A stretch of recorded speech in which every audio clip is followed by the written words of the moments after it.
So today we got a question from a young guy who just had his very first competition, and he says that he lost his very first tournament because he was so nervous.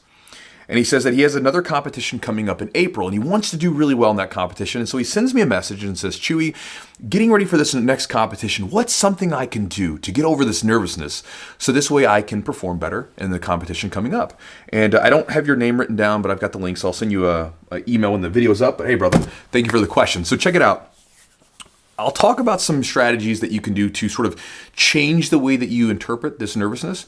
But the first thing I want to sort of warn you, a cautionary idea that I want to warn you on, is this idea of giving the power to this nervousness or this anxiety that was the reason you lost your match. That's not the reason you lost your match. You lost your match, you lost your tournament match because you just weren't the better person. They were a better grappler than you, and that's as simple as it is. It has to be nothing more, nothing less. You just lost because you weren't the best grappler that day. That's it. There's details and things like that you could watch and obviously break down techniques and stuff. But as far as why you lost, that's why you lost. And giving the power as to whether you win or lose to nervousness or anxiety before a match is a dangerous thing, bro. Because I can promise you, you're going to feel nervousness or anxiety, and I'll talk about how to deal with it in a second, from now till forever, until you stop competing. Very few of us feel none of it. Almost all of us feel anxiety and nervousness before performances.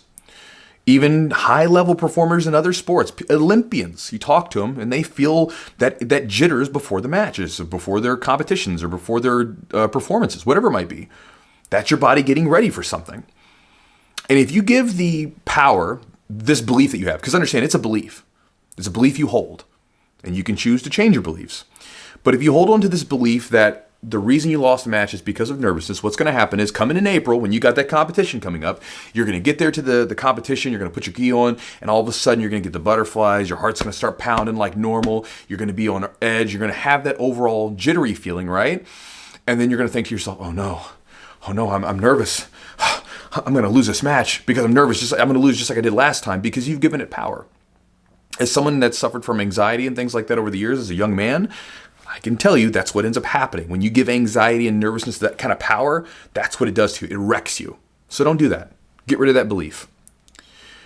I can tell you from my experience, like when I was younger, when I was like 12 years old, I got jumped. You may know the story. I got jumped by 16 and 18-year-olds. They beat the crap out of me 3 houses down from my home, broke my nose, blood's everywhere. It was a traumatic experience.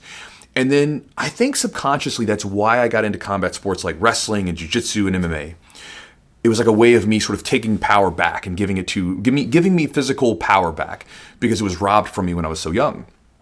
But I can tell you that every time I did one of those things, like the first time I did a wrestling match, the first time I did a jiu-jitsu match, the first time I did a MMA fight, those were nerve-wracking experiences, bro. Especially the MMA fights where physical damage is on the table at a very high likelihood on some level, right?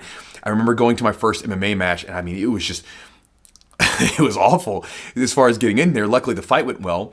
But there was an interesting thing that going through those experiences and competing over the years, one of the things I finally sort of like understood about it, and reading about this made this easier, was that those feelings of nervousness that I experienced, they weren't really a bad thing. My interpretation of them was bad, but they weren't bad in themselves. See, when you look at the way that the body, like when you have different feelings that come up through you and they create arousal in your body, we'll say anxiety, nervousness versus excitement. They kind of react the same way in your body, right? When you get excited, your heartbeat starts to go faster. You start to be on, your mind is in a heightened state of alert, all these different things. And it's the same thing that happens with nervousness. It's just that there's a different sort of, you're in an unknown situation, but the way that you look at them differently on the other end, right? So if you're excited, then you're expecting something positive to come from it. Whereas with a sort of nervousness, you're expecting something negative to come from it. So what ended up happening is when I started getting that feeling of being nervous, I started being kind of excited about it because one, I didn't feel this all the time during the day. Like, I mean, I never feel that feeling during the day, like normally. It's this feeling that happens only for the competitions and only for like really challenging stuff. And I kind of grown to like it. I also found that the more I embraced the feeling, the better I competed. Because a lot of times people will say, oh man, I train so much better than I compete.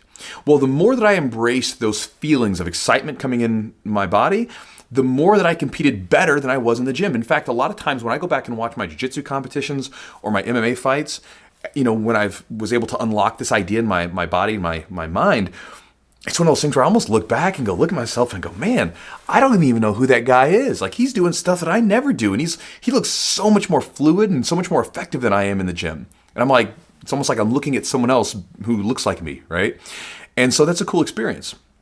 And overall, I don't know if you guys experience this or not, but if you've competed or if you fight, you get there the day of and it's like time just drags on. Like when you're waiting for your match or your fight or your bracket to be up, it feels like the moments just drag by and you're just waiting for your time to be up. I've kind of grown to like that feeling because when you think about your day, it's like day to day life just flies by. But then when you're there at the fight or the competition or the match or whatever, it's like all of a sudden time slows down. And you're in this moment and the only thing you can focus on is the thing at hand. You're not thinking about, the work you got to do next week. You're not thinking about what happened last week. You're thinking about, I've got to battle this other human being in however long. That's the only thing that your mind can be focused on. And I kind of enjoy that feeling. It makes life during those experiences, it makes life very vibrant. And so I enjoy that experience going through it. And this idea, you can read up about it, is called like anxiety reappraisal. It's basically reshaping the way that you think about this performance anxiety. And when you look at a lot of high-level performers, they will experience the same feelings that you're feeling. The only difference is they look at it and say, I'm excited. I'm excited to do this because I get a chance to show my skills out in front of everyone. And this is the way you can look at it. Instead of looking at it from a standpoint of, oh man, I'm going to be nervous, and if I lose, my coach is going to let me down, or I'm going to let my coach down, and I don't want to get hurt in this competition, all that stuff that goes through your head, all the negative crap, right? What you can do is you can look at it and say, you know what? I have a chance to show my skills. I get a chance to compete. It's going to be fun, and if I win, I'll get the medal, whatever, and stand on the top of the podium, and if not, then I'll learn something from it, and I'll be a better grappler for it, or whatever you want to look to, or however you want to shape it. Look at it as a chance to show your stuff out there. Now, one sort of side note to this is the mindset. This is what I wanted to share with you. That said, in order to learn that mindset, because I can tell you, but you've got to do it, and you've actually got to experience it. And in order to experience it, you've got to go out and compete, and you've probably got to compete a fair amount. So what I would encourage you to do is try to knock out some competitions as quickly as possible. So this way you can become more comfortable with the whole experience of competition in jiu-jitsu and the whole experience with all the nervousness feelings, and so it doesn't become so foreign. So it becomes almost normal. This is just how you're supposed to feel before competition. Here's how weigh-ins work. Get rid of all the variables. So this way it's very normal and sort of predictable to some degree. And the way that you do that is compete more.